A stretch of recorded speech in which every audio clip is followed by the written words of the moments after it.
Hey guys, and welcome back to the internet. So just a reminder, this channel is going back to storytelling from here on out, and I have a second channel that I've just started up to do other kinds of things. So before we start up our stories for today, don't you hate it when this happens? 1 star. They told me the rent was $900, but when I offered $800, they persisted on telling me that it was $900. Man, what kind of cheapskate doesn't negotiate the rent down? So most of the stories posted today were all really short, so we've got quite a few of them. Starting with college printing balance. So this is my first story from 8 years ago. Like most colleges, the university I went to had a lot of bullcrap fees. Most of these were inevitable, but we also had a printing fee for us to use the printers around campus. Effectively, we were required to pay $25 at the beginning of each semester, and would be deducted for each page we printed. Less than a penny per page. Fast forward to my senior year. Before we graduate, we are required to do an exit interview with our financial counselor to understand our balance and repayment plans. That's when I noticed that I had around $90-ish on my printing balance. Obviously, I didn't want to pay for something that I didn't use, so I asked how I'll get my money back. Apparently there's simply no way they could reimburse me, and that I may still need to print paper before graduating. Well, that's when they effed up. So let me rewind a bit. If you were on campus Wi-Fi, you had access to any public printer on campus at any given time. That means if a library was out of paper, I could print to my dorms and pick it up on the way to my room. Let me reiterate. I could print at any of the 30-plus printers no matter my location. Sure enough, my counselor was right. I did have to print something before graduation. I had to print this over 400 times on each printer simultaneously. Recently learned that they have a new printing policy now. Man, what does this mean, from like 2012?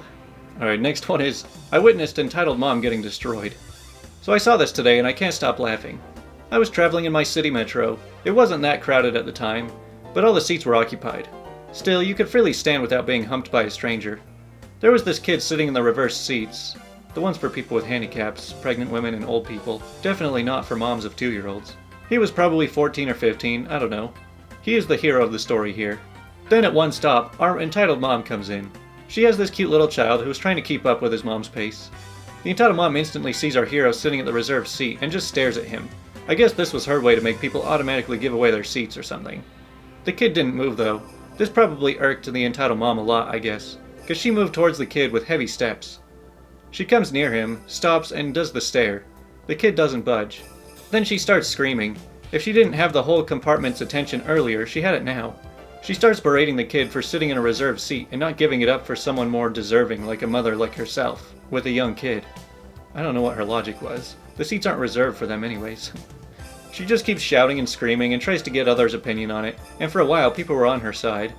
Then, the kid, out of nowhere, rolls right side of his jeans up and detaches the artificial leg and keeps it in front of the entitled mom. The look on her face was priceless. It looked like she was mortified and embarrassed at the same time. She just backed away silently, and just got off on the next stop. I don't think that was her stop. Well, looks like she wasn't able to pull the victim card this time. Alright, now let's look at Let the Amazing Sales Begin. So this happened years ago, but I still laugh whenever I think about it. So I moved my family to Central Georgia in 1995 for a military transfer. We eventually moved into a home across the street from a large grocery store. I will call them mood facts. Everything was fine until one day we started getting phone calls on our home phone for mood facts. At the same time, my wife got a call from her mother on her cell phone that her home phone was connecting to mood facts. I picked up my own cell phone and dialed my home number. After a ring came a young voice. The random grocery employee says, "Thank you for calling Mood Facts. My name is whatever. How can I help you?" I say, "I'd like to speak to the manager, please." He says, "Of course, sir." The manager actually laughed with me when I explained what happened, but his only solution was for me to call AT&T. It's their fault. Fair enough, so I called AT&T after taking 2 more calls for Mood Facts. They were very understanding. They explained that their crews had been working in the area and had obviously crossed the 2 lines in switching box on my corner. So I asked them when they were going to fix it. This was becoming a nuisance. The AT&T guy says, "Well, sir, since this is the first report we've had in this particular issue, it will take approximately 7 to 10 business days to be acted upon." I say, "Excuse me?" Of course, since this issue does involve a business, if they call to report the problem, that will elevate the work order to higher priority. Hey, no problem. I already had the backing of the Mood Facts manager, right? Wrong. I called Mood Facts again. Easy, since I knew their number by heart, right? The employee says, "Thank you for calling Mood Facts. My name is whatever. How may I help you?" I say, "I'd like to speak to the manager, please." He says, "Of course, sir. Please hold." "This is the manager, how can I help you?" This was a different manager than I had spoken to earlier, so I had to explain the whole situation again. Having done that, and sharing a chuckle with him over the situation, it happened. I said, "So all you guys have to do is call AT&T and ask them to fix it on business priority." The general manager says, "I'm not going to do that." I said, "Excuse me?" He says, "It's only a minor inconvenience, no harm is done, and it will be fixed eventually. You've already reported the problem, so that should be enough." I was like, "No harm is done? You're missing a lot of phone calls. What do you think this is going to do to your business?" He says, "Calm down, sir. I'm sure you are telling people how to reach us. We are getting calls after all. I admit that we were telling people how to contact the store. At least, up until that point we were. I tried calling AT&T back. They were sympathetic, but their only position was, unless the business contacts us, you'll have to wait 7 to 10 business days. I stopped telling people how to reach Moodfax. It was time to force them to take action. I waited until the following day and called Moodfax back. He said, 'Thank you for calling Moodfax. My name is whatever. How may I help you? I'd like to speak to the manager, please.' 'Hi, this is the manager. How can I help you?' I identified myself and asked if anyone from Moodfax had contacted AT&T. He says, 'I told you yesterday, sir. I will not do as you demand.' 'Alright, fine. I just wanted to give you the chance to do the right thing before I take matters into my own hands.' He says, 'What are you talking about?' 'Well, until this problem is resolved, any call I receive from Moodfax, I will answer. And I will tell whoever is calling about the amazing specials, discounts, and contests that Moodfax is running.' He says, 'You can't do that.' I say, 'Watch me.' He says, 'That's..." I hung up on him, and it was easy to ignore any incoming calls from my own phone number. I only took one call from Moodfax that evening, but it was a truly satisfying call.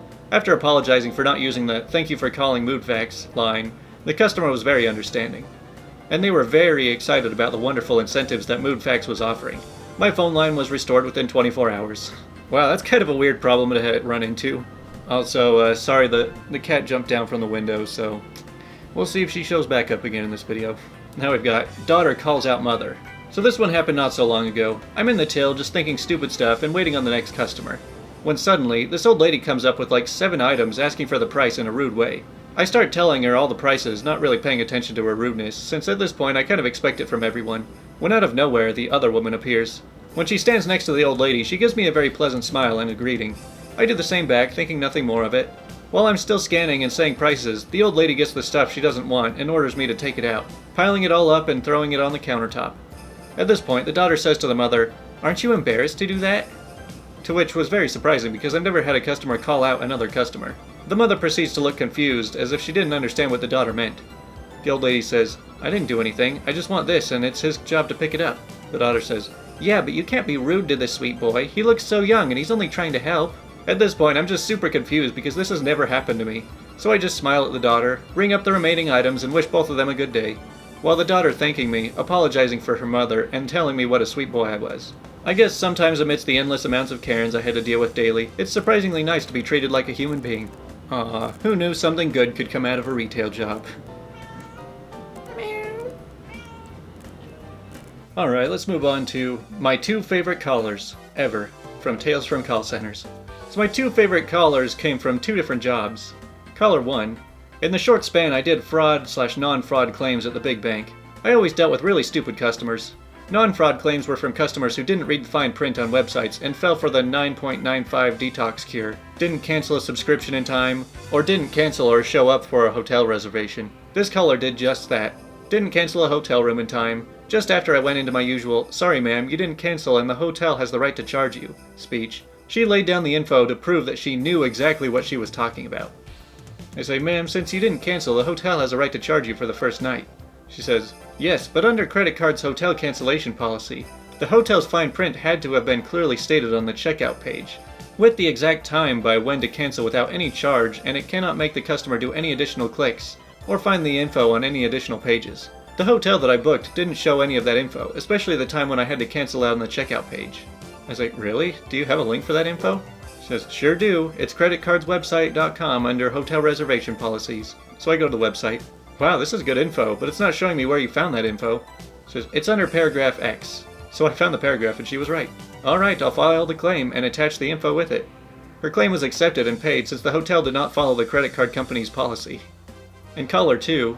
At the retirement management company, I spoke with a lot of young clients and encouraged them to put something away for retirement.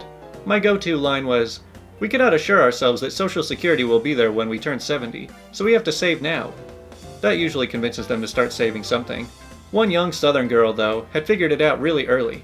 At 22, she had called me to start the rollover process of her previous retirement account. She says, "I need to roll over my old retirement account too, y'all." I say, "Old retirement account? You're only 22. "Yeah, I've been saving for retirement since I started at 17. Lord knows if we'll have any social security when we retire.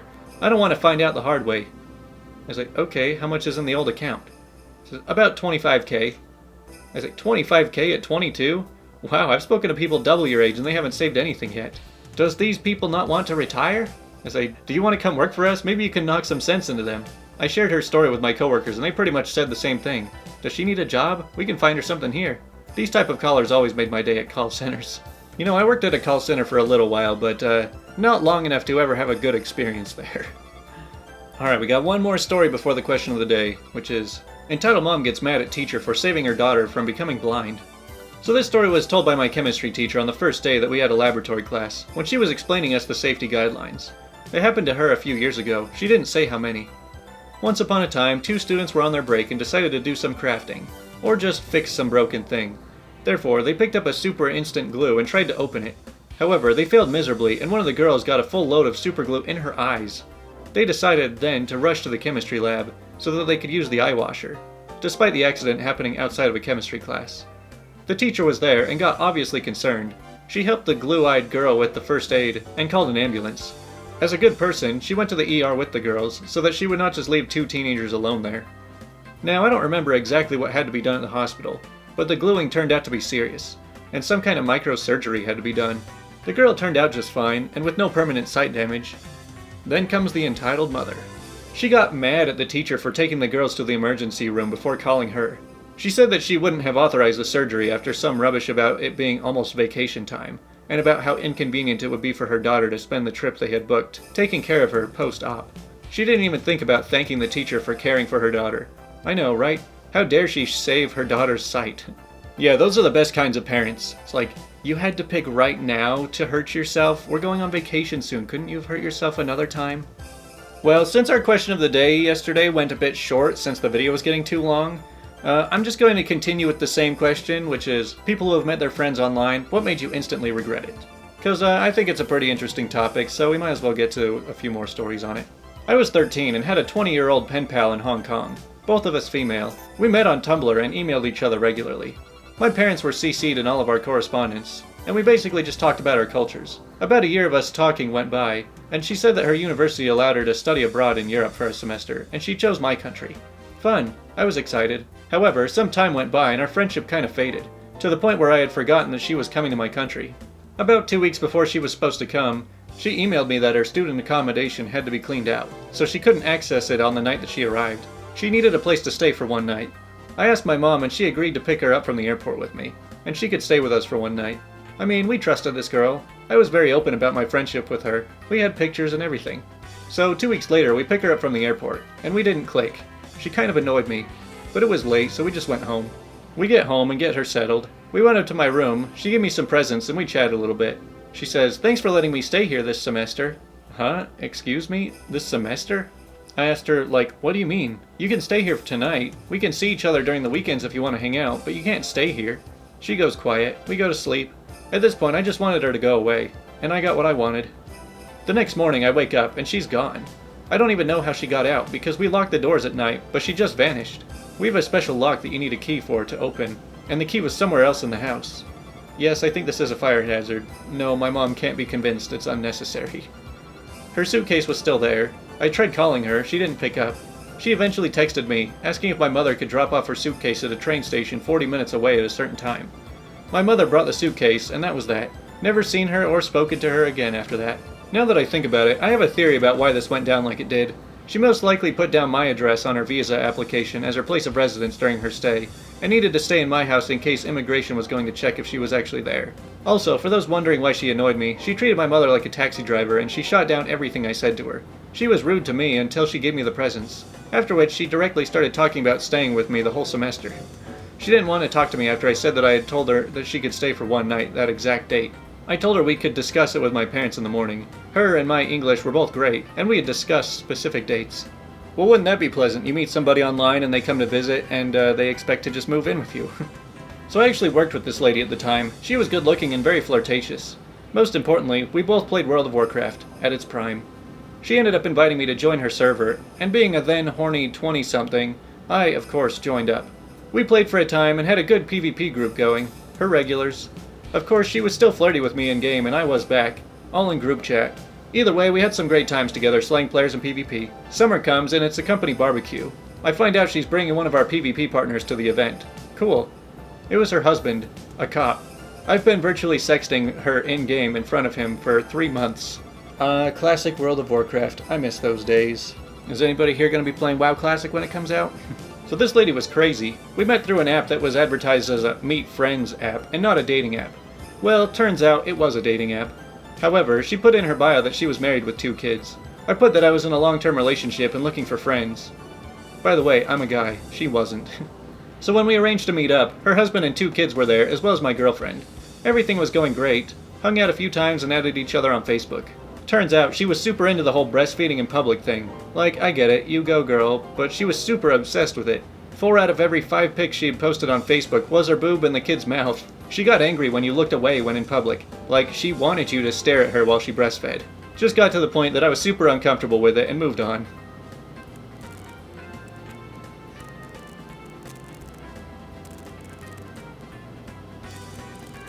Man, everything about this whole post seems very weird to me.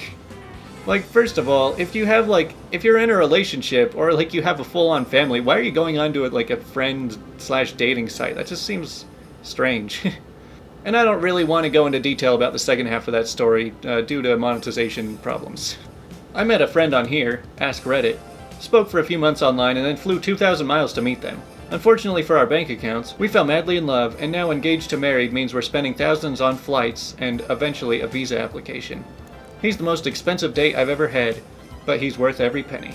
Aw, how sweet. But I mean, hey, sometimes you meet people in the most unexpected ways. The internet is a weird place. Just imagine if it was real. Well, that about does it for all of the stories for today.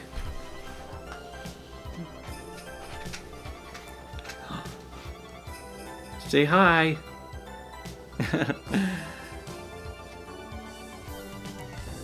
Yeah, so I might be taking a couple days off in the middle of this week because it's like the 4th of July and all that.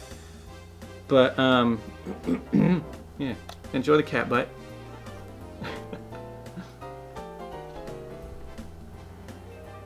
So last year on the 4th of July, I've mentioned this other channel I've got called The Shadower a few times.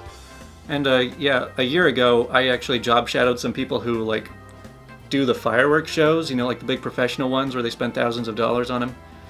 And that was one of the hardest videos I've ever made. So if you want to see a cool video about how they put on those fireworks shows, I'll leave a link in the description to check it out. And yeah, I'll talk to you guys tomorrow.